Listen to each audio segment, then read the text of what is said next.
The Knicks melted in Game 1. Would the Heat get to them again? Here's a hint. It was another very warm night in Miami. Heat rolled the Knicks in Game 1. What would happen in Game 2? LeBron outscored the Knicks starters 32-30 in Game 1. Knicks have lost 11 straight playoff games, tied for second most all time. First quarter, Carmelo Anthony trying to erase all that with the jumper. Then Mike Bibby to Anthony. He can jump. He can slam. 15 points in the first. He had 11 total points in Game 1. Hello, LeBron James. Second quarter, he was the center of action. Mario Chalmers half-court alley-oop. Heat up 2.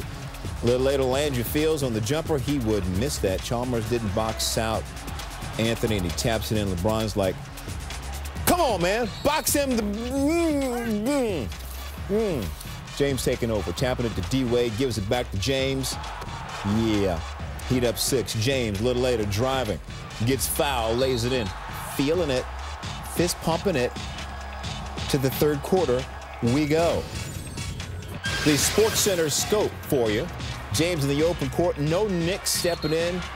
Giving him space. Laying it up, and he's fouled. Heat up 9. Ronnie Turiaf is doing the LeBron James dance on the sideline. A little later, Anthony guarding James, and he's called for the foul. Here's why. Taking face guarding to a new level. I'm just going to slap you and then see what happens. James is okay, though. All right, a little later.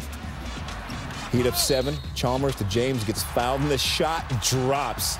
And LeBron loves it. What is that? Did he not brush? Oh, no. Okay. He's got 16 on his mouth guard, as in the number 16, the number of wins needed in the postseason to win a title. And last year, the Heat had 14. Going for 2 more. Fourth quarter, Heat up 13. Wade going in for the jam. Come on, Dwayne. That's what Pat Riley said. Oh, I can't believe he missed the dunk. He'd make up for it, though. Nice outlet. Knicks losing 12 straight playoff games. Wade dropped 25, Bosh 21, LeBron 19. The Heat improving to 11-2 at home in the playoffs since LeBron and Chris Bosh joined D-Wade in Miami. Knicks heading to New York. Again, 12 straight playoff losses, tied for the most consecutive in NBA history with the Grizzlies. The Heat feeling pretty good after this one. I'm not going to comment until I see or hear what's going on with it, you know. What do you know to this point? He has a cut. That's all I know at this point. How severe it is, I don't know. We're just going to have to see how severe it is when the doctors get done with it, and they'll tell me how severe it is. I really don't know what's the situation at this point.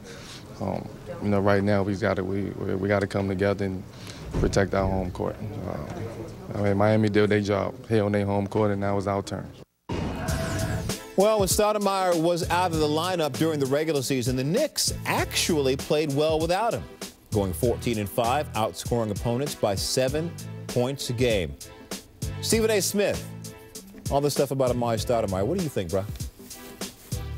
What Amar'e Stoudemire did to himself in the aftermath of Monday night's Game 2 loss to the Miami Heat was simply inexcusable. There's no other way to look at it. Punching a glass case of a fire extinguisher, lacerating your hand, getting stitches, possibly endangering your position to participate in these playoffs. He's probably eliminating, according to what New York Knicks players are telling me. Now, they're not doctors, but the bottom line is they know something along those lines because he probably told them how bad it is. And ultimately, this is a miserable situation for the New York Knicks because everything seems to be falling apart at the most inopportune time imaginable. And Amar'e Stoudemire, Mr. $100 million man himself, has his fingerprints written all over it.